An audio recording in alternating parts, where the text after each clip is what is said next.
শুভ সন্ধ্যা সবাইকে। আমি চলে এসেছি আবার একটা নতুন পডকাস্ট নিয়ে, রহস্যগোত্রের। আজকে আমার সাথে আমার এক বাল্যকালের এক বান্ধবী আছে, তারই এক বয়ফ্রেন্ড আমার আজকে পডকাস্টে আসতে চলেছে, নাম রাজস্বী। নর্থের এক সাইডে থাকে। আর তার সাথে আমার আগের দিন যা কথা হয়েছিল কলের মাধ্যমে, তার সাথে এরকম অনেক কিছু ঘটেছে। আর সে মেইনলি স্পেশালাইজেশন হচ্ছে এই ডিমেনিক কালচার, এই ভূতের এই ইন্টারেস্ট গুলো, লুসিফার, এই জিনিসগুলো সে খুব পরিমাণে ইন্টারেস্টেড, ঠিক আছে। আর তার কাছে ইনফ্যাক্ট ইন্টারেস্টেড খালি বললেই হয় না, সে রিসার্চ করে, সে জিনিসগুলোকে নিয়ে পড়ে, মুভিজ দেখে, ডিমেনিক সং যেগুলো হয় সেগুলো শোনে, গান। ইনফ্যাক্ট এই প্রত্যেকটা জিনিস ঘিরে সে বেঁচে আছে। আর সে মনে করে তার লাইফে ভগবানের ঊর্ধ্বে একজন ডিমন আছে, বা লুসিফার তাকে কন্ট্রোল করে বা তার রক্ষা করে, প্রোটেক্টর। তো আজকে সেই আসতে চলেছে আমার এই পডকাস্টে। আমি জানি অনেকটা দেরি হয়ে গেল আনতে পডকাস্টটা, কিছু মনে করবেন না, ক্ষমা চেয়ে নিচ্ছি। আর বেশি সময় না বাড়িয়ে আজকে পডকাস্টে আমি সরাসরি চলে যাব, দেখতে থাকুন। তো মেইনলি আজকে আমাদের সাথে চলে এসেছে রাজস্বী, ঠিক আছে। আর রাজস্বীর নামটা খুব ইন্টারেস্টিং নাম। আর রাজস্বী, আমি যেটুকু জানি তুই নর্থের দিক থেকে বিলং করিস। তো এই নর্থটাকে নিয়ে, প্লাস এই যে তুই বলছিলি না একটু কালকের দিকে আমাকে, যে তোর কিছু নেগেটিভ এনার্জি বা কোনো এনার্জি এটা ফিল হয়, ঠিক আছে। তো এইটাকে নিয়ে যদি একটুখানি আমাকে তুই বলিস। বেসিক্যালি আমি নর্থ বলতে একদম প্রপার যে কলকাতার ক্রিয়েশন যেখান থেকে হয়েছে, শোভাবাজার সুতানুটি, ওখান থেকে বিলং করি। অ্যান্ড প্রপার গঙ্গার ধারের একটা বাড়ির সম্বন্ধে আমরা সবাই শুনেছি, পুতুল বাড়ি। এবার পুতুল বাড়ি কনসেপ্টটা খুব ইন্টারেস্টিং। সবাই বলে ওখানে নাকি বিভিন্ন রকমের গল্প প্রচলিত আছে প্রাচীন কালের, ছোট ছোট। তো সবাই বলে নাকি ওপর ওপরের তলাটা নাকি খুব ভুতুড়ে বা হন্টেড। তো আমার মনে হয় ছোটবেলায় একবার পুতুল বাড়ি গেছিলাম দেখতে, অ্যান্ড একটা নেগেটিভিটি আমার মধ্যে ফিল হয়েছিল। এবং তারপর থেকে ওই যে ইন্টারেস্টিং যে কনসেপ্টটা পেলাম, যে হরর এলিমেন্ট বা অদৃশ্য, এই জিনিসটা নিয়ে বিভিন্ন রকম রিসার্চ করা শুরু করি। তখন থেকে বিভিন্ন বই পড়েছি আজ অব্দি, বিভিন্ন রকমের বিদেশি লেখকদের, দেশি লেখকদের বই পড়েছি। আর সেই সঙ্গে আরো অনেক কিছু দেখেছি, যেগুলো মূলত মানে রিয়েল হরর স্টোরির উপর বেস করে তৈরি অনেক জিনিস দেখেছি। অ্যান্ড একটা খুব ফেমাস দম্পতি আছেন, তাদের লেখা পড়েছি। পড়ার পরে যেটা বলেছি যে অদৃষ্ট বলে যেটা আছে, অ্যান্ড আমার একটা ছোট থেকে ক্ষমতা আছে, আমি জিনিসটা খুব ভালো ফিল করতে পারি। God gifted. Kind of god gifted একটা পাওয়ারই বলতে পারিস তুই।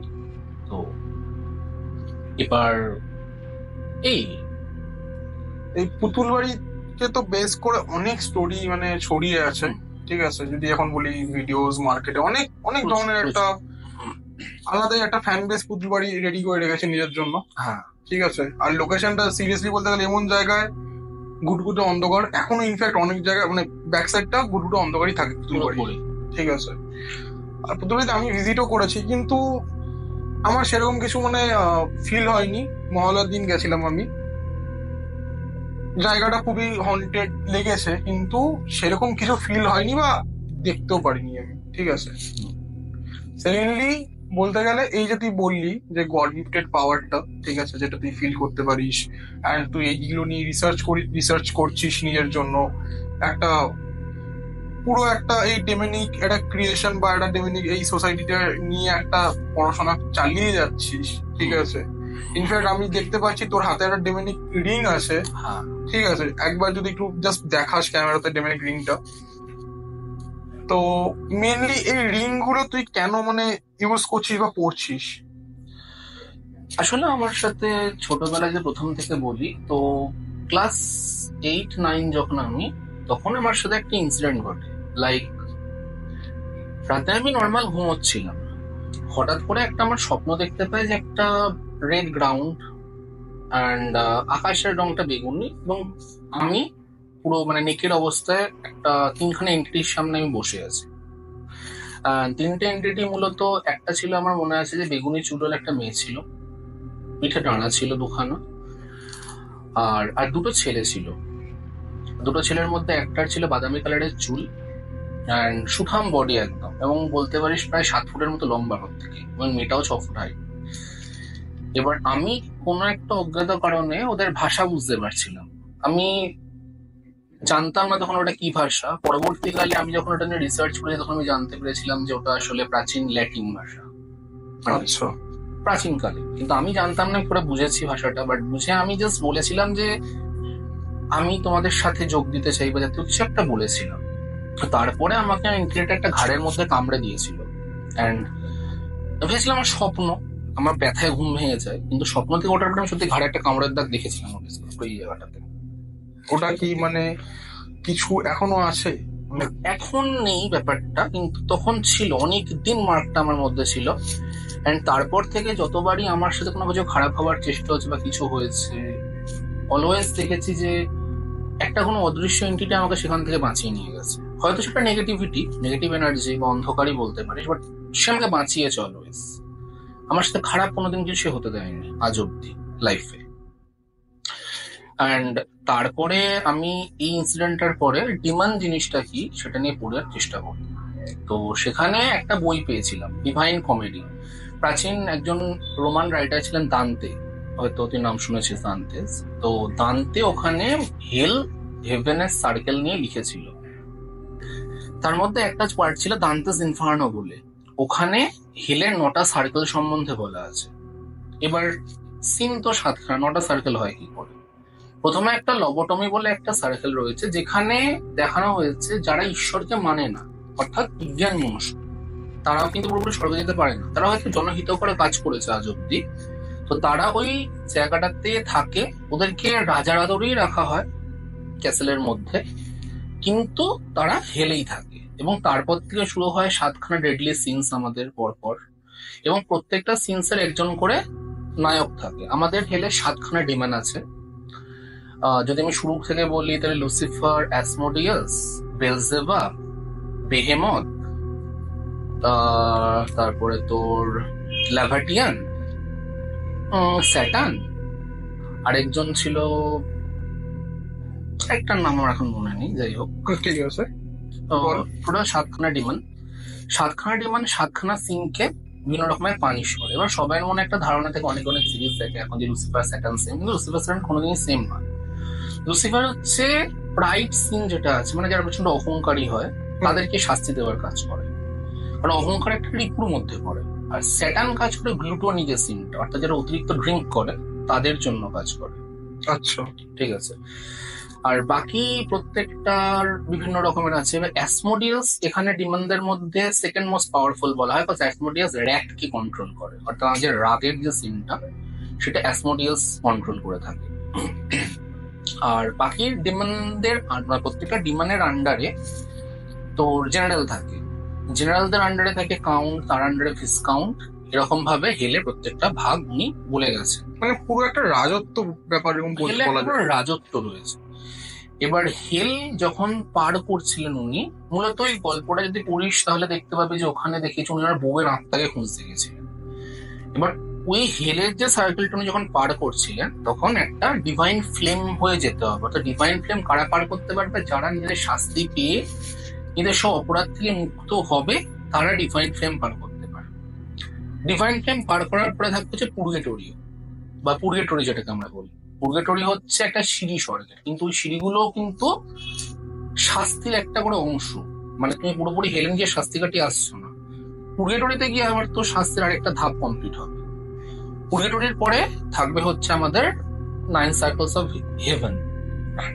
আর হেভেনের যে একদম লাস্ট যে সার্কেল, ওখানে গডের যে বডি, মানে গডের, উনি দেখিয়েছিলেন যে গডের কোনো বডি নেই, গড একটা বেসিক্যালি একটা ডিভাইন লাইট। যদি তোমার আত্মা পুরোপুরি পিওর সোল হয় তাহলে তুমি ডিভাইন লাইটের মধ্যে পুরোপুরি একাত্ম হয়ে যেতে পারো। এবার দান্তেস, এটা তো ডিভাইন কমেডি একটা বই। এবার তারপরে আরেকটা ছিল হচ্ছে সলোমনস টেস্টিমোনিয়ালস। কিং সলোমনের নাম আমরা সবাই শুনেছি। কিং সলোমন ফেমাস একটা ক্যারেক্টার। উনি অনেকগুলো বই লিখেছেন, তার মধ্যে যে সব থেকে মেন বই ছিল হচ্ছে টেস্টিমোনিয়ালস, আর একটা ছিল হচ্ছে ওনার গ্রিমোরটা, মানে ম্যাজিক নিয়ে অনেক অনেক কিছু লিখেছেন। ওনার মূলত কাজই ছিল ডিমান্ডদের নিয়ে অনেক কিছু বলা। এবার সবার আগে যে প্রশ্নটা আমাদের মধ্যে মনের মধ্যে খেলে সেটা হচ্ছে ডিমান্ড কারা, আসলে ডিমান্ড জিনিসটা কি, ইন্টেরিয়ারে এলো কোথেকে, হেল ক্রিয়েট হলো কি করে। আচ্ছা, তার মধ্যে আমি ইন্টারাপ্ট করছি, তুই যে বললি, ঠিক আছে, তাহলে মোস্ট পাওয়ারফুল বা স্ট্রংগেস্ট মানে এন্টিটি কে, লুসিফার অর? হ্যাঁ, লুসিফার, লুসিফার, অলওয়েজ লুসিফার। আচ্ছা। লুসিফার হচ্ছে আমাদের যে গড, যেটাকে আমরা বলি, তার সব থেকে প্রিয় সন্তানই ছিলেন লুসিফার। তাহলে লুসিফারকে আমরা হঠাৎ করে হেলে দেখতে পাই কেন, ওনাকে আমরা হেভেনে দেখতে পাই না কেন? তার রিজনটা ছিল হচ্ছে প্রথম বিদ্রোহ, যেটাকে আমরা বলি, বা রেভলিউশন, সেটা করেছিল লুসিফার।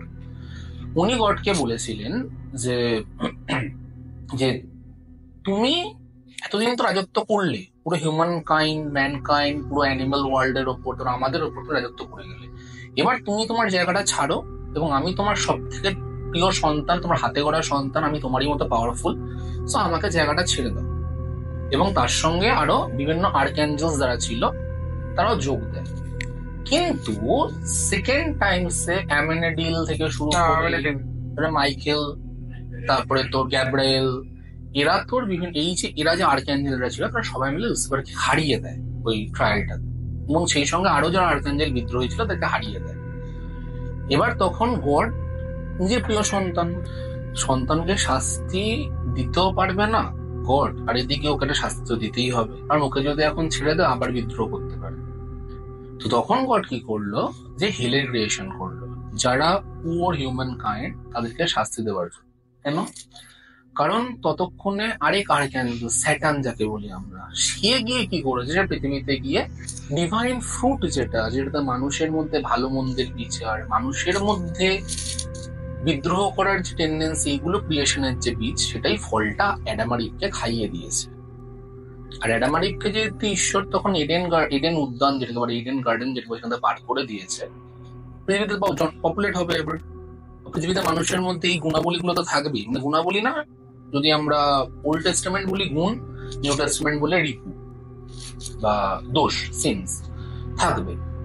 তো তখন এটা নিয়ে আমরা কি করতে পারে, তখন স্যাটার্ন হেলের ক্রিয়েশন করলো, হেলে নিক্ষেপ করলো লুসিফার থেকে শুরু করে বাকি যে আর্কঅ্যাঞ্জেল যারা ওর বিরুদ্ধে আন্দোলন করেছিল সবাইকে। এবার সেখান থেকে ক্রিয়েট হলো হেলের এই সাম্রাজ্যটা পুরোপুরি। এবার Lucifer one of the most powerful being কেন বলা হয়, লুসিফারকে যখন হেলে নিক্ষেপ করা হয়েছিল তখন বলা হয় যে পৃথিবী নাকি এমনই মানে কেঁপে উঠেছিল, বা মহাপ্রলয় যেটা হয়েছে পৃথিবীতে এসেছিল, এবং পৃথিবীর প্রায় 80% প্রাণী নাকি মরে গেছিল হেলে নিক্ষেপের পর থেকে। কিন্তু লুসিফারকে সেই মানে তাহলে হেলে তো লুসিফারকে আটকে রাখতে হবে, তো লুসিফারকে ডিভাইন কমেডি অনুযায়ী লুসিফারকে একদম মাঝখানে, যেখানে প্রাইডের যে জায়গাটা আছে, যেটাকে আমরা মানে প্রাইড সিন বলি, ওই সার্কেলটা লুসিফারকে চিন দিয়ে আটকে রাখা হয়, ঠিক আছে? তো লুসিফার চিনে থাকাকালীন লুসিফারের কাজকে নিয়ন্ত্রণ করে। তখন দুজনের নাম আমরা পাই, একটা ছিল হচ্ছে লুসিফারের ফার্স্ট জেনারেল পাইমন, আর আরেকজন ছিল হচ্ছে আমাদের প্রথম নারী, যাকে ওল্ড টেস্টামেন্ট অনুযায়ী ক্রিয়েট করা হয়েছিল, সেকিউবাস লিলিথ, ঠিক আছে? সেকিউবাস লিলিথ। এবার লিলিথ সেকিউবাস আবার কাহিনীটাও খুব একটা ইন্টারেস্টিং স্টোরি, যে লিলিথ বেসিক্যালি প্রথম ক্রিয়েটেড হিউম্যান কাইন্ড ছিল গডের, অ্যাডাম আর ইভ নয়। কিন্তু যখন ক্যাথলিক ব্যাপারটা এলো খ্রিস্টানিটির মধ্যে, প্রোটেস্ট্যান্ট আর ক্যাথলিক দুটো ভাগ হয়ে গেল খ্রিস্টানিটি, তখন ক্যাথলিকরা লিলিথের স্টোরিটাকে ওল্ড টেস্টামেন্ট থেকে পুরো মুছে দিয়েছিল। লিলিথ ছিল একটা মেয়ে, এবং সেই মেয়ে কিনা গডের বিরুদ্ধে আন্দোলন করেছিল। সেটা খ্রিস্টানদের মতে কি করে আর সেটা আর কি আনবে, জিনিসটা আনতে তো পারবে না, তো সেই জন্য লিলিথকে পুরো হিস্ট্রি থেকে সরিয়ে দেওয়া হয়েছিল। কিন্তু লিলিথ ছিল প্রথম মেয়ে যে গডকে ক্রিয়েট করেছিল, এবং সে গডের বিরুদ্ধে আন্দোলন করেছিল। পরবর্তীকালে যিশুর একজন খুব কাছের শিষ্য জিসাসের, তার নাম ছিল হচ্ছে আমাদের জোহান, তার সঙ্গে লিলিথ চলে যায়। কিন্তু যেহেতু জিসাসের শিষ্য ছিল, সমাজ তো মানবে না, এবং বাইবেলও দেখানো যাবে না, তো তখন লিলিথকে গড সেকিউবাস বানিয়ে দিয়েছিল, অর্থাৎ যার মানে কি বলবো কাম কোনোদিনও পূর্ণ হয় না, মেটে না, এন্ড যে পুরুষের সাথে সে মিলিত হবে তার দেহরস শোষণ করেই সে বেঁচে থাকে। এন্ড লুসিফারকে মূলত গাইড করে লিলিথ এন্ড পাইমন, এটা ছিল দান্তেসের থিওরি। আর সলোমনের থিওরি অনুযায়ীও সেম, সলোমনও বলেছিল যে দুজন গাইড করে লুসিফারকে মাঝখানে বন্ড করে রাখা রয়েছে। কিন্তু সলোমনের মতে অ্যাসমোডিয়াসকেও বন্ড করে রাখা উচিত, কারণ অ্যাসমোডিয়াসকে যতবার সামান করা হয় পৃথিবীতে, অ্যাসমোডিয়াস পৃথিবীর ধ্বংস হয়ে চেয়েছে। কারণ অ্যাসমোডিয়াস গডের প্রতি খুব উচ্চ স্পৃহ হয়ে গেছিল শেষের দিকে, যে গড ওকে কেন এরকম করেছে। তো এবার এখানে তাহলে সব থেকে হচ্ছে যে ভূতের কনসেপ্ট এখান থেকে কোত্থেকে আসে। বেসিক্যালি ভূত জিনিসটা কি, মানে আমাদের ভূত জিনিসটা কি, তার জন্য একটা সাইন্টিফিক ল যদি আমরা জানি খুব ভালো, একটা type of energy, negative energy kind of. কিন্তু মানে একটু যদি আমরা ভালো করে পৃথিবীর বিষয়ে জানি, স্টিফেন হকিং এর একটা থিওরি আছে। স্টিফেন হকিং কি বলেছিলেন জানিস তো? বলেছিলেন যে পৃথিবীর মাত্র 2.8 থেকে 3.8% হচ্ছে আলোকিত, বাকিটা পুরো অন্ধকারের মধ্যে নিমজ্জিত, অর্থাৎ ডার্ক ম্যাটার। আর এই ডার্ক ম্যাটারের মধ্যে কি রয়েছে আমরা জানি না। আর আলবার্ট আইনস্টাইনের একটা থিওরি আছে, উনি বলেছিলেন যে কোনো 2D হলোগ্রাম থেকে, 2D হলোগ্রামের কোনো প্রাণী যদি আমাদের পৃথিবীতে এক্সিস্ট করে, সেখানে 3D হলোগ্রামের প্রাণীকে চোখে দেখতে পাবে। 3D হলোগ্রামের প্রাণীরা আবার 4D হলোগ্রামের প্রাণীদের দেখতে পাবে না। আমাদের 4টে মাত্রা, দৈর্ঘ্য, প্রস্থ, উচ্চতার, সময় আর টাইমটাকে আমরা কোনোদিন কি দেখতে পাই? কোনোদিন কিন্তু 4D টাইমকে দেখতে পাই না, টাইম নিজের মতো চলে। এবার এরকম মাত্র 4টে ডাইমেনশন এখন অব্দি ক্রিয়েটেড হয়েছে, আর কোনো ডাইমেনশন আছে কিনা আমরা জানি না। এবং সেই ডাইমেনশনে গড এক্সিস্ট করে বা ডিমন এক্সিস্ট করে বা ভূত এক্সিস্ট করে আমরা সেটা বলতে পারি। এই যে মানুষের মৃত্যু ঘটে, মৃত্যুর পরে হয়টা কি? বেসিক্যালি আমরা কি বলতে পারি মৃত্যুর পরে হয় কি? সবার মনে একটা কোয়েশ্চেন, মৃত্যুর পরে আফটার ডেথ লাইফটা তাহলে কি হয়? হ্যাঁ, লাইফটা কি হয়? আদৌ কি আফটার ডেথ বলে কিছু হয়? মানুষ চলে কিভাবে? এটা রোবটকে যদি আমরা বলি, রোবটটা যে ক্রিয়েট করলাম, রোবটটা চলছে কি? কারণ রোবটটা চলছে হচ্ছে রোবটের মধ্যে বিভিন্ন রকমের বিভিন্ন যন্ত্রপাতি রয়েছে, পার্টস রয়েছে, সেগুলো চালায়। এক্স্যাক্টলি। কারণ মানুষের শরীরে বিভিন্ন রকমের অঙ্গ প্রত্যঙ্গ, হৃদপিণ্ড রয়েছে, ব্রেন রয়েছে, যেগুলো আমাদের শরীরকে চালনা করে নিয়ে যায়। এবার প্রত্যেকটা জিনিসের তো একটা এনার্জি কাজ করে, মানে এনার্জি ছাড়া তো আমাদের শরীর চলবে না। এবার আমরা ছোট থেকে বিজ্ঞানে পড়ে কিন্তু এসেছি যে এনার্জির কোনো ক্রিয়েশন নেই, এনার্জির কোনো ডিস্ট্রাকশন নেই, কিছু নেই।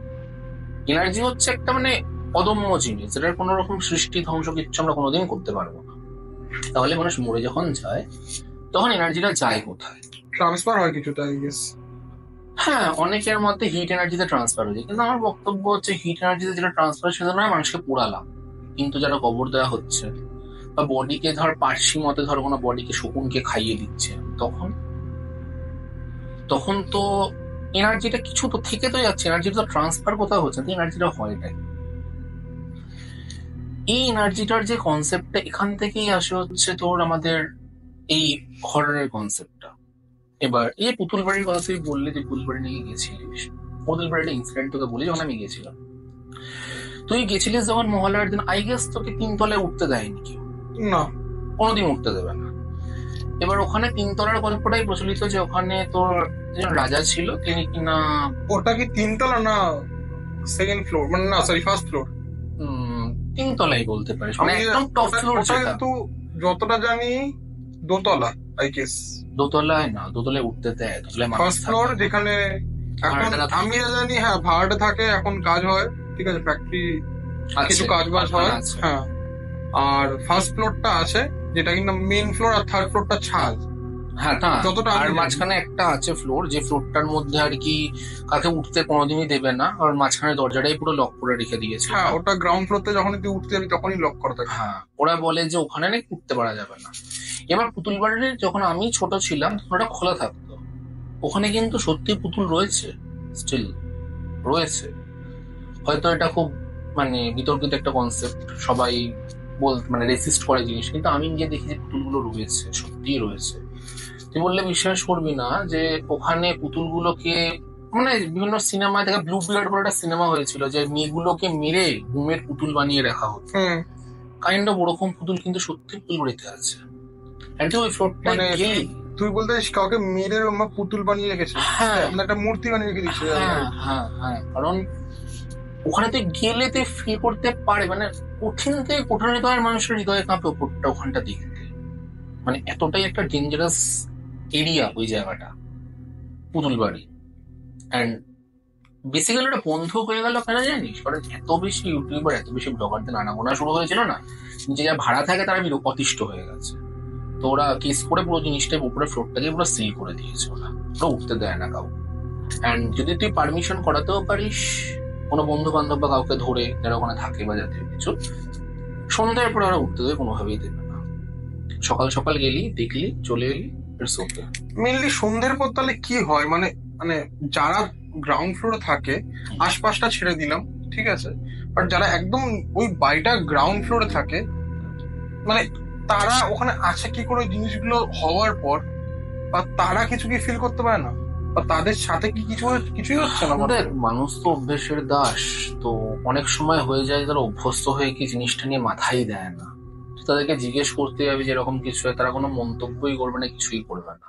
তুই কোনোদিন ইন্টারভিউ নিতেই পারবি না কারোর ওখানকার লোকেদের। আমার দাদা ভাইয়ের বন্ধু ছিল একজন, ওখানে থাকতো, এই বাড়িতেই ভাড়া থাকতো। তো ওর থেকে শুনেছিলাম যে রাতের বেলা যখন হয় তখন ওপর থেকে অনেক সময় হয়েছে মিহি কান্নার আওয়াজ এসছে, আবার অনেক সময় ঘুঙুরের শব্দ পাওয়া গেছে, হয়েছে। এবার আমি যখন গেছিলাম, আমি সন্ধ্যার দিকে যাইনি, আমি সত্যি বলতে আমি সকালেই গেছিলাম। সকালেও আমি ফিল করেছি একটা অদ্ভুত শীতলতা, একটা অদ্ভুত নেগেটিভ এনার্জি। মানে ওরকম বাইরে 40 ডিগ্রি টেম্পারেচার, সেখানে উপরে ওঠার পরে মনে হচ্ছিল যেন একটা মানে এসি কুন্ড, মানে এসি ঘরের মধ্যে আমি ঢুকে পড়েছি। বোঝা মুশকিল যখন আসলে আছেটা কি নেইটা কি। যেমন হতে পারে আমার পাওয়ারের জন্য, আমি দেখেছি। তুই মানে এন্ট্রির পরে মানে তোর চোখে কি কি পড়েছিল? অনেকে বলে ভেঙে গেছে ভিতরটা পুরো, চারিদিকে পুতুল পড়ে আছে, ঠিক আছে। এক্স্যাক্টলি। এবার পুতুলগুলো কিন্তু সাজানো নেই, পুতুলগুলো ওরকম ভাবে এদিক ওদিক এলোমেলো হয়ে পড়ে আছে। পুতুলগুলো চোখের দিকে তুই তাকাতে পারবি না, কারণ চোখগুলো তোর মনে হয় পুরোপুরি জীবিত একটা চোখ, মানুষের চোখ। এতটাই ডেঞ্জারাস ভাবে পুতুলগুলো রয়েছে। অ্যান্ড এই পুতুলগুলোর সাথে যেগুলো সেটা যে মানে বাড়িটা যে উপরে যে ম্যানেজমেন্ট, পুরো জিরো। এমনি জিরো ম্যানেজমেন্টের চক্করে বলতে পারিস যে পুরো বাড়িটা একদম ভাঙা চূড়া সুরকি পুরো যে পুরো আপাদমস্তক যে হানাবাড়ির কনসেপ্ট, সেরকম কনসেপ্ট ওখানে তুই গিয়ে ফিল করতে পারে। মেনটেনেন্স না হওয়ার জন্য বাড়িটার উপরে রূপ ধারণ করেছে। লোকে মেনটেনেন্স করতে দেয় না, এটা আমিও জানি না কারণটা কি, বাট মেনটেনেন্স করতে দেয় না, এটা একটা ব্যাপার। মানে ওখানে লোকজন কিছুই করতে দেয় না, ওই অবস্থাতে ফেলে রেখে দিয়েছে। তুই বলতে পারে এখন ওগুলো নিচটাও দেখবি কিরকম একটা অদ্ভুত ভাঙাচোরা অবস্থায় পড়ে হ্যাঁ রয়েছে। হ্যাঁ, আমি গেছিলাম 2021-এ, আই গেস, যতটা যদি ভুল না হই, মহালয়াতে। তখন দেখেছিলাম ইনফ্যাক্ট বাড়ির বাইরের স্ট্রাকচারটা জাস্ট তখনকার ওই আর্কিটেক্ট আর ওই জিনিসটা আছে বলে হয়তো এখনো দাঁড়িয়ে আছে, কিন্তু ভেতরটা পুরো ভাঙা। পুরোপুরি ভাঙা। ইনফ্যাক্ট মেঝেটা থেকেও কোথাও কোথাও থেকে খাবলা খাবলা মনে হচ্ছে কেউ উঠে গেছে একদম। ওপরের সিঁড়িটা কাঠের, আমি যদি ভুল না হই, সিঁড়িটা আমি কাঠের দেখেছি যতটা, আমি যদি ভুল না হই। সেটা কাটলে ঠিকই বলেছিস। ঠিক আছে, আর ওপরে একটা ক্রসেবল টাইপের কিছুটা মারা আছে।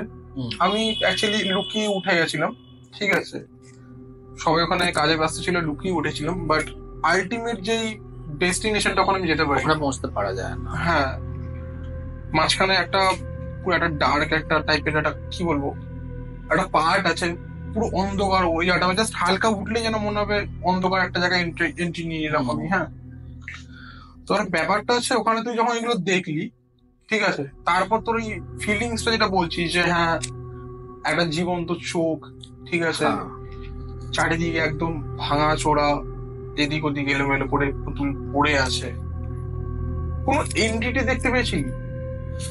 না, সত্যি বলতে কোনো এন্টিটি আমি ওখানে দেখতে পাইনি, আমি জাস্ট ফিল করতে পেরেছিলাম যে মনে হচ্ছিল যেন চোখগুলোর দিকে তাকিয়ে, যে চোখগুলো পুরো একদম ডাইরেক্ট, মানে না যে যখন একজন চোখের দিকে ডাইরেক্ট তারা একটা অদ্ভুত অস্বস্তি হয়, সেটা একটা অস্বস্তি আমি ফিল করেছি ওখানে গিয়ে মারাত্মক মাত্রায়।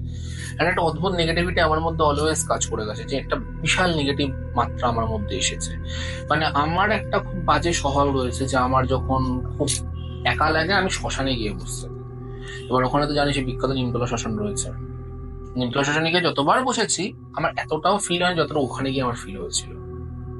একটা অদ্ভুত নেগেটিভিটি, এটা কোনো এক্সপ্লেনেশন আমি তোকে দিতে পারবো না। না, শ্মশানটা জানিস তো বলা হয় যে অনেক পবিত্র একটা জায়গা, মেনলি শ্মশানের ভেতরটা। সাইড গুলো জানি না, সাইড গুলো তাতে বলে পিশাচ ডাকিনী সবাই এরা রাজ করে, কিন্তু যতটা এরিয়া জুড়ে শ্মশানটা খুব একটা পবিত্র জায়গা, ঠিক আছে। দেখ, কনসেপ্ট যদি সত্যি কথা বলতে হয়, পিশাচ ডাকিনী এদের কিন্তু মানে যে কনসেপ্টটা বলা হয় এটা কিন্তু নেই শ্মশানের চারপাশে। কারণ শ্মশানের চারপাশে গঙ্গার ঘাটটা আছে, গঙ্গার ঘাটটা একদমই নর্মাল। হ্যাঁ, ওখানে বেসিক্যালি মানুষের যে নাভিটা বেঁচে থাকে, নাভিটা পুড়ে না, হ্যাঁ ওটাকে গঙ্গায় ভাসানো হয় ওই ঘাটগুলোতে। তখন হয়তো একটুখানি অদ্ভুত লাগতে পারে, বাট ওইখানে মানে পার্টিকুলারলি শ্মশানের ওই চারপাশের এরিয়াটাতে সেরকম যদি ফিল করতে পারে খুব যদি। হ্যাঁ, নিমতলা শ্মশানের ঠিক বাঁ দিক দিয়ে যদি এগোস তাহলে একটা ঘাট রয়েছে, ওই ঘাটটায় নাকি বলে অঘরীরা তন্ত্র সাধনা করতে আসে। হুম আর অঘরী তো জানিস ওই কাঁচা মানুষ, হ্যাঁ হ্যাঁ খায় ঠায় অনেক ব্যাপার আছে। ওইখানের জায়গাটায় তুই কিছু হলেও ফিল করতে পারিস, মানে ওখানে অনেকেই অনেক কিছু দেখেছে শুনেছি। ওই জায়গাটা আরেকটা হচ্ছে আমাদের যে জায়গাটাকে আমরা বাগবাজার ঘাটের দিকে যে লাভার্স পয়েন্ট হ্যাঁ হ্যাঁ লাভার্স পয়েন্টে বসে থাকে আর কি, ওখানে অনেক জলে ডুবে মৃত্যু হয়েছে। ওই জায়গাটায় অনেকে ফিল করতে পারে যে কিছু একটা সন্ধ্যের পরে কিছু একটা ব্যাপার রয়েছে, মানে সন্ধ্যের পরে ওই জায়গাটা কেউ থাকে না। আর আরেকটা জায়গা আছে এরকম এমটি স্পট, সেটা হচ্ছে যে যে রেল লাইনটা যে চক্র রেলের, ওই রেল লাইনটা যদি বাগবাজার স্টেশনটা পেরিয়ে হেঁটে চলে যায়, একটা বিশাল বড় ওয়াটার রিজার্ভার পাবি। ওয়াটার রিজার্ভারটার ঠিক অপোজিটে একটা ভেসেল টাইপের রয়েছে, বিশেষ সময় তালেবান থেকে টপকে টাপকে ঢুকতে হয়। তো ওই ভেসেলে অনেক সুইসাইড হয়, আর ওই সুইসাইডের চক্করে ওখানে যদি তুই রাত 9টার পরে যাস অনেক কিছু তুই ফিল করতে পারিস। এখন ফিল করতে পারিস, তবে খুব ক্ষীণ, সেরকম তুই বুঝবি না কিছু। এবারে দেখ এই শহরের এরিয়াটা এমনই একটা এরিয়া, তুই হাজারটা ভাঙা বাড়ি পেয়ে যাবি। ইভেন আমাদের যে চাঁপাতলা ঘাটটা যদি রেল লাইনটা টপকালে একটা পুরো একদম মানে বলতে পারিস যে প্রাচীন কালের একদম ভগ্ন প্রায় একটা কারখানা রয়েছে ওখানে, এখনো ব্রিটিশদের বোর্ড লাগানো, কারখানাটা তখন থেকেই বন্ধ করে আছে। দেখলে তোর একটা অদ্ভুত ফিলিংস আসবে। তাই না, ওখানে ভূত আছে, বাট আমি কখনো ফিল করিনি, ওখানে বসেছি অনেকবারই। না, আমি লাভার্স পয়েন্টে রিসেন্টলি মানে গেছিলাম হচ্ছে তোর এই নিমতলা শ্মশানে দিয়েই গেছিলাম, কাজে একজন মারা গেছিল। লাভার্স পয়েন্টের উপর দিয়ে আমি জাস্ট ফিরছিলাম, আমি দেখলাম যে হ্যাঁ আগে যেমন ভিড় থাকতো এখন অতটা থাকে না। এবার আমি জানি না হয়তো এই রিজনে বা অন্য কোনো রিজনে, কিন্তু জাস্ট আমি একটা মজা করা কথা বলি, জানিস তো, এই মানুষের এত অত্যাচার না, এত একটা ভয়ঙ্কর রূপ, এর জন্য ভূতেরা হয়তো ভয় পালিয়ে যাচ্ছে। এবারে কারণ সত্যি বলতে গেলে মানুষের এই যে রূপটা দেখাচ্ছে না, আই গেস ভূতেদেরও এরকম ডেঞ্জারাস রূপ আমার মনে হয় না আছে, যার জন্য ওরা নিজেদের বাসস্থান ছাড়তে বাধ্য হচ্ছে। ঠিক আছে, আর সেকেন্ডলি কথা হচ্ছে যেটা, এই যে তুই পুতুল বাড়ি একটা কনসেপ্ট আমাদের দিলি, ঠিক আছে, ইন্ডিয়ান্সে এত কিছু আই গেস আমিও আগে শুনিনি, গল্প অনেক শুনেছি। একজন মা আর একজন তার মেয়ে, একটা গল্প আছে, অনেক ভিডিওস আছে যে তারা মেয়েটাকে খুব ভালোবাসতো, মেয়েটা একটা আনন্যাচারাল ডেথ হয়, আফটার দ্যাট সেখানে মাও সুইসাইড করে, তারপরে জিনিসটা অভিশপ্ত। অনেক জায়গায় আছে এরকম পুতুল চারদিকে সাজানো থাকতো, একটা ব্রিটিশ ফ্যামিলি থাকতো, সেই ব্রিটিশ ফ্যামিলি হঠাৎ করে মেয়ে নিরুদ্দেশ, তার নাকি মা তাকে মেরে দেয়, এরকম কিছু কিছু কনসেপ্ট আছে। ঠিক আছে, তো আপাতত এই ফার্স্ট গল্পটা আই গেস এখানেই তোর এন্ড হচ্ছে, তাই তো? আচ্ছা, তো সেকেন্ড গল্পে যাওয়ার আগে জাস্ট আমি একটা কথাই বলতে চাই, এই যে তোর এই ডেমনিক জিনিসটা একটা কি বলবো, মানে আমি যতটা দেখেছি তোর মানে খুব ভালোবাসা একটা একটা অ্যাটাচ হয়ে গেছে ব্যাপারটার সাথে। আমি জাস্ট নর্মালি এখন যদি বলি তাহলে অনেকেই বলবে হ্যাঁ ভাই ড্রেস পরলেও হয়তো এখন ডেমনের কিছু কনসেপ্ট আছে, বাট তোকে দেখে আমি একটা জিনিস দেখেছি যে ডেমনের কিছু কিছু ফেভারিট কালার তুই পরিস। বলতে পারিস, এটা অল টাইম আমি তোকে নোটিস করেছি। ওরে বটে, এটা ঠিকই বলেছিস কথাটা, তার রিজন আছে, কারণ আমাকে যে ছোট থেকে প্রোটেক্ট করে এসছে, আমি তো তাকে ফলো করবোই আফটার অল, না? মানে তুই গডের থেকে বেশি নিজের অ্যাজ আ গডফাদার ডেমনকে দেখিস নাকি?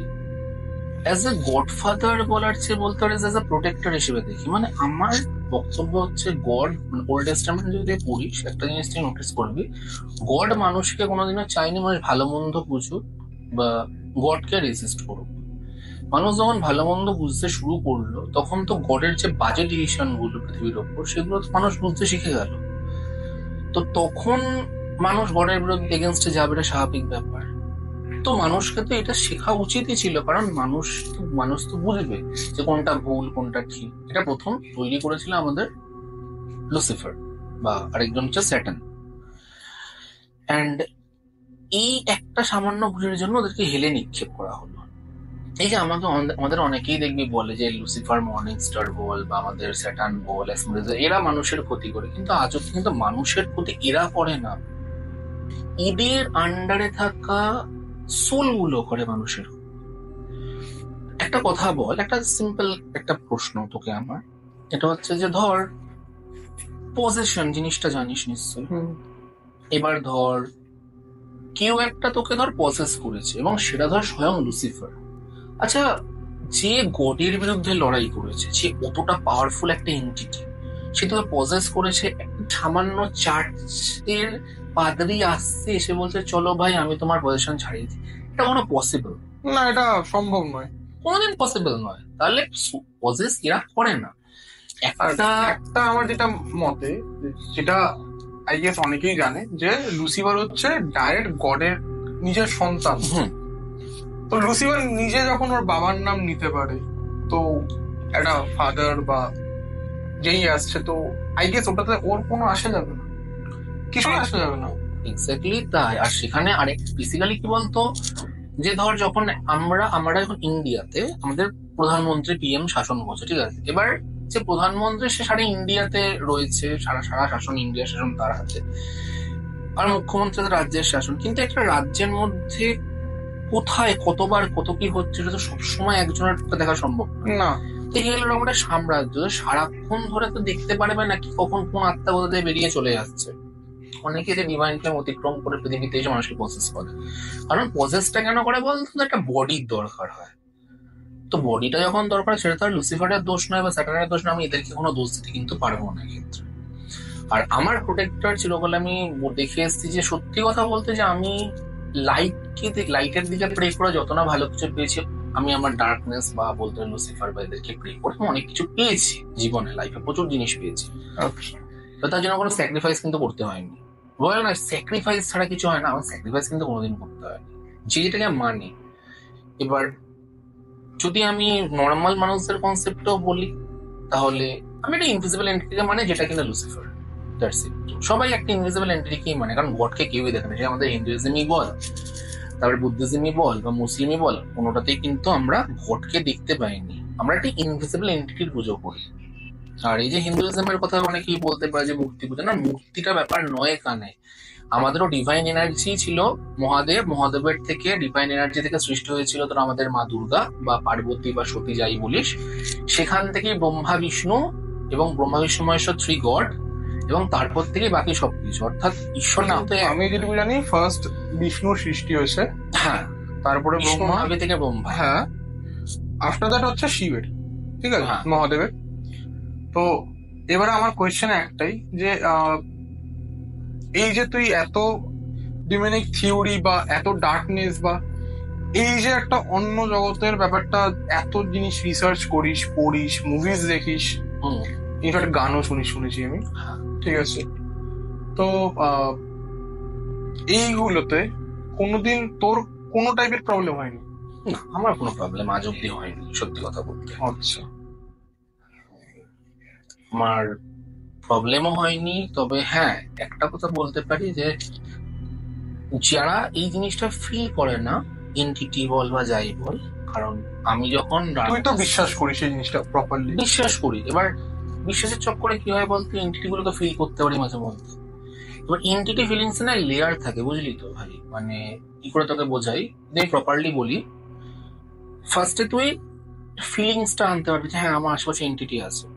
ফিলিংস যখন আরো বাড়বে তখন তুই দেখতে পাবি, যখন আরো বাড়বে তখন তুই ফিল করবি তারা তোকে তোর হাত ধরছে, তোর পা ধরছে, তোকে ছুঁচ্ছে, ঠিক আছে। তো এটা থেকে বাঁচার একটা উপায় আছে, যে ইগনোর করো। এবার সবাই সেই ইগনোরেন্সটা কিন্তু করতে পারে না, তারা আস্তে আস্তে পাগল হয়েছে, পাগলের দিকে চলে।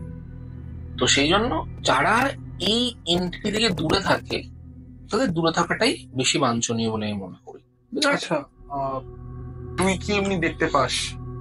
আমি দেখা অব্দি সীমাবদ্ধ, আচ্ছা। আমি এটা ইগনোরই করি, কজ টাচ জিনিসটা আমার একবারই লাইফে হয়েছে। আচ্ছা। আর ওই টাচটা আমি চাই না, আমার পায়ে আঁচড় খেয়েছিলাম আমি। আর একটা কথা, যেটা কিনা বলছিলি, ল্যাটিন ভাষায় কথা বলছিল তোর সামনে তিনটে, একটা তো মেনলি এখানে যখন তুই বললি একটা বাইরে বাইরে। একটা। তো ওই এন্ট্রি গুলোর সাথে আর কোনোদিন পরে মানে দেখার সুযোগ হয়েছিল বা মানে দেখতে পেয়েছিলি? হ্যাঁ, দেখতে পেয়েছিলাম যে মেয়েটা ছিল, মেয়েটার সাথে আমার অনেকবারই দেখা হয়েছে, স্বপ্নে দেখা হয়েছে, তার সাথে কথা হয়েছে, ইন্টারাকশন হয়েছে। ইন্ট্রোডাকশন হয়েছে। আমি কিন্তু সত্যি বলতে আমি এখনো ল্যাটিন ভাষা জানি না। আমি জাস্ট রিসার্চ করেছি, জেনেছি এটা ল্যাটিন ভাষা, কিন্তু আমি এর বেশি কিচ্ছু জানি না। যে আদতে কি করে বুঝি, এখন ল্যাটিন পড়তেও পারি না, বলতেও পারি না, আমি যখন সেন্সে থাকি। কিন্তু স্বপ্নে যখন ঢুকি তখন ওই মেয়েটার সাথে আমার কথা হয়, যখন মাঝে মধ্যে ওই ভাষাতেই কথা হয় অলওয়েজ। আমি বুঝতে পারিনি কি করে বলি, বলি অলওয়েজ কথা হয়, বিভিন্ন বিষয় নিয়ে কথা হয়, কনসেপ্ট নিয়ে। অ্যান্ড আমি জানি না প্লেসটা কোথায়, প্লেসটা একটা অদ্ভুত জায়গা, লাল রঙের মাটি, ফাটা টাইপের, বেগুনি আকাশ, একটা অদ্ভুত এরিয়া। তো যথারীতিভাবে আমি রাজস্বীকে অনেক ধন্যবাদ জানাতে চাই, অসংখ্য ধন্যবাদ রাজস্বী। আর সত্যি বলতে গেলে আমার জন্য ও আজকে টাইম বের করে এসছে। আমি ওকে একবার জাস্ট অনুরোধ করেছিলাম, তাও হয়তো করিনি, জাস্ট বলেছিলাম আসার জন্য, আমাদের সাথে এই আমাদের রহস্য গোত্রে জয়েন হওয়ার জন্য। ও এক চান্সেই রাজি হয়ে যায় আর চলে আসে। আর সত্যি বলতে এই যে আমাদের ডেমনিক কালচার বা ডার্ক সোসাইটি বা এই ধরনের একটা সোসাইটি বিলং করে, এই জিনিসগুলো নিয়ে কথাবার্তা সেরকম ভাবে হয় না, ইন্টারেস্টও গ্রো করে না। কিন্তু আমরা খুব রিলেটেড, হ্যাঁ ভূতের সাথে আমরা খুব রিলেটেড। কিন্তু এই পেছনে যে আমরা থিওরি থাকতে পারে, যেটা আমাদেরকে আজকে রাজস্বী বলে গেল, আশা করি আপনাদের মধ্যে সেই ইন্টারেস্টটা গ্রো করবে। এই সম্বন্ধে আরো হয়তো আপনারা তথ্য জানতে চাইবেন, কোনো ডিটেলস আরো লাগতে পারে। তো এর জন্য আশা করি সেকেন্ড পর্বে আবার কোনো এক পর্বে রাজস্বীকে আমরা পেতে চলেছি আবার আমাদের সাথে। আশা করি আপনাদের এই পডকাস্টটা ভালো লেগেছে, খুবই ভালো লেগেছে। আর আমার তো সত্যি বলতে গেলে আমি খুবই হ্যাপি এই জিনিসগুলো জানতে পারা। ঠিক আছে, এগুলো মানে আমার ইন্টারেস্ট ছিল, কিন্তু যেই জেনেছি না, আমিও নিজেও জেনেছি, আপনারাও জেনেছেন, এই জানতে পারার মধ্যে একটা যেই ভালো লাগা, আশা করি আপনাদেরও সেই ভালো লাগাটা লেগেছে আমার মতনই। থ্যাংক ইউ, ধন্যবাদ, শুভরাত্রি। আজকের জন্য এইটুকুই। রহস্যগোত্র আবার নেক্সট পর্বে আপনাদের সাথে দেখা হচ্ছে। ধন্যবাদ।